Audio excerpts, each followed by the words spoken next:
सगळीकडे नवरात्र उत्सव अतिशय उत्साहात साजरा करण्यात येतोय। पुण्यात देखील गणेशोत्सवाप्रमाणेच नवरात्र देखील साजरे करण्यात येते। मात्र या सगळ्यात दोन दिवसापूर्वी एक घटना घडली, ती म्हणजे कोथरूडमध्ये एक नवरात्र निमित्त दांडियाचा कार्यक्रम आयोजित करण्यात आला होता। या कार्यक्रमात थेट भाजपच्या राज्यसभेच्या खासदार मेधा कुलकर्णींनी जाऊन तो कार्यक्रम बंद पाडला। त्यामागचं त्यांनी कारण सांगितलेलं आहे की आवाज खूप होता, त्याच्यातून नागरिकांच्या तक्रारी येत होत्या।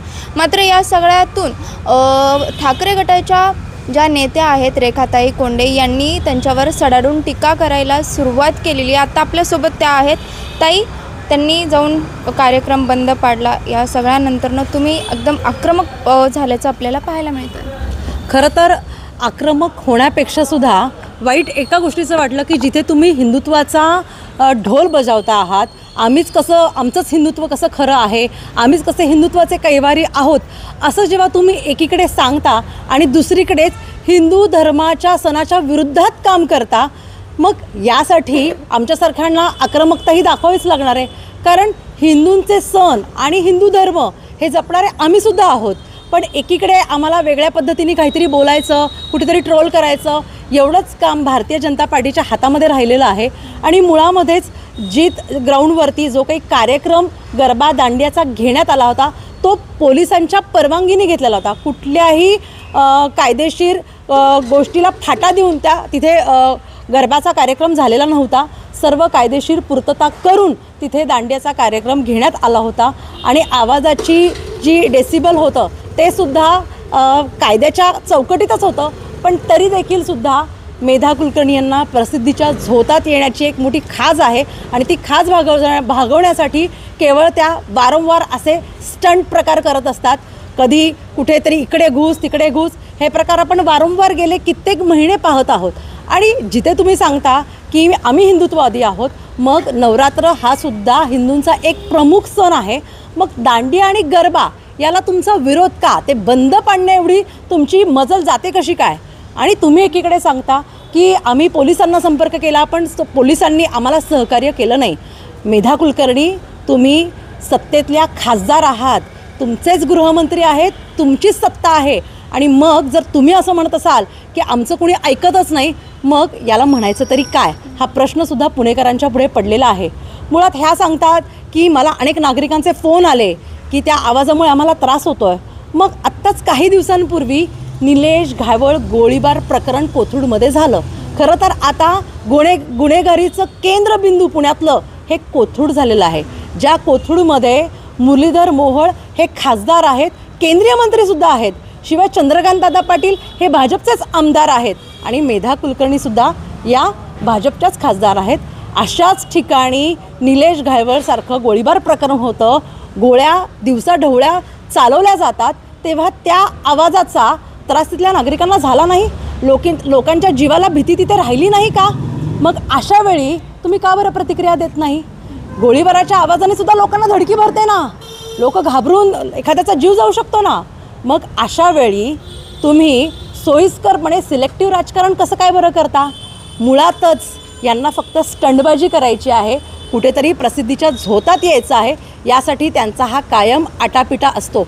हेच जर विरोधक म्हणून आम्ही असा गरबा बंद पाडला असता, तर उद्धव ठाकरे गट हे पाकडे आहेत, पाकिस्तान दर्जियान आहेत, मुसलमान दर्जिन आहेत असं म्हणून ह्यांनी अख्ख्या पुण्यामध्ये रान उठवलं असतं, अक्षरशः दंगली घडवल्या असत्या, जाळपोळसुद्धा केली असती। म्हणजे तुमच्या सोयीप्रमाणे तुमचं हिंदुत्व आहे का? खरं पाहायला गेलं तर मेधा कुलकर्णी यांच्यावरती गुन्हा दाखल झाला पाहिजे, कारण त्यांनी हिंदुत्वाच्या विरोधात भूमिका घेतलेली आहे आणि त्यासाठी आम्ही मागणी करतो की त्यांच्यावरती गुन्हा दाखल झालाच पाहिजे।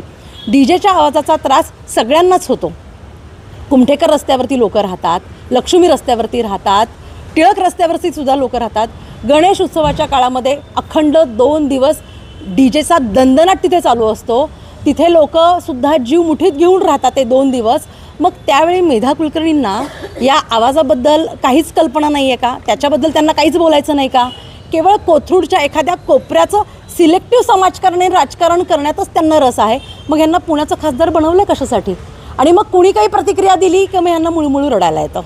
हे रडलं तर आमच्या पचनीच पडत नाही, कशासाठी रडायला येतं? अनेक महिला प्रतिनिधी आहेत, कोणी रडताना आम्ही आत्तापर्यंत पाहिलेलं नाही आहेत. जशास तसे उत्तर देतात, पण कायम भावनिक करायचं, दुसऱ्यालाही भावनिक करायचं, स्वतःही भावनिक व्हायचं, हे असं यांचं राजकारण आहे आणि या राजकारणाला पुणेकर कंटाळलेले आहेत. तुम्ही आता एक स्टंटबाजीचा मुद्दा उपस्थित केला की स्टंटबाजी किंवा नजरेस येण्यासमोर नागरिकांच्या येण्यासाठी असं असतं. मागच्या वेळी पण गेल्या वेळी पण असंच एक काहीसा प्रकार घडला होता. त्यावेळी धीरज घाटेंसहित अनेक मोठ्या नेत्यांनी त्यांची कान उघडणी केली होती किंवा एक प्रकारचा क्लास घेतला होता असं आलं होतं कानावरती. तर यंदाही असं काय होईल का वाटतं? भाजपमध्ये त्या एका बाजूला पडलेल्या आहेत आणि पूर्ण भाजप एका बाजूला झालेला आहे. त्याच्यामुळे त्या काय करतात, वेगवेगळ्या संघटनांना हाताशी धरतात. मग कुठे हिंदुत्ववादी संघटना, कुठे ब्राह्मण संघटना, अशा पद्धतीने ते हाताशी घेऊन राजकारण करतात. हे चुकीचं आहे. तुम्ही जातीपातीला याच्यामध्ये थारा देऊ नका. सर्वसमावेशक तुमचं समाजकारण असलं पाहिजे. प्रत्येक वेळी कशासाठी जात धर्म तुम्ही मध्ये आणता? तुम्ही सरळ सरळ जे लोकांच्या उपयोगाचे विषय आहेत ते तुम्ही करा ना. आज पुण्यामध्ये अनेक प्रलंबित मोठे मोठे विषय आहेत. खड्ड्यांचे विषय आहेत, नागरिकांचे प्रश्न आहेत, त्याच्यानंतर महिलांच्या संरक्षणाचे प्रश्न आहेत आणि आता तर कोथरूडमध्ये दिवसा ढवळ्या गँगवॉर होत आहेत, गोळ्या झडत आहेत. त्याच्यावर मेधा कुलकर्णी तुम्ही तोंड उघडून बोलणार आहात का? हा प्रश्नसुद्धा एक पुणेकर म्हणून आणि एक उद्धव ठाकरे गटाची एक व्यक्ती म्हणून सुद्धा आम्हाला पडलेला आहे की तुम्ही हे सिलेक्टिव्ह राजकारण आणि समाजकारण बंद करा. नक्कीच आत्ता आपल्यासोबत ठाकरे गटाच्या रेखाताई कोंडे होत्या. एक प्रकारे आक्रमक झाल्याचं आपल्याला पाहायला मिळतं या सगळ्या प्रकरणानंतर. त्यांचा असा थेट आरोप आहे की मेधा कुलकर्णी ज्या आहेत त्या सिलेक्टिव्ह राजकारण करत आहेत एका सिलेक्टिव्ह एरियापुरतं. त्यामुळे आता गेल्या वेळेसारखा जो क्लास मेधा कुलकर्णींचा घेतला गेला होता असं कानावर आलं होतं किंवा अशी एक चर्चा होती.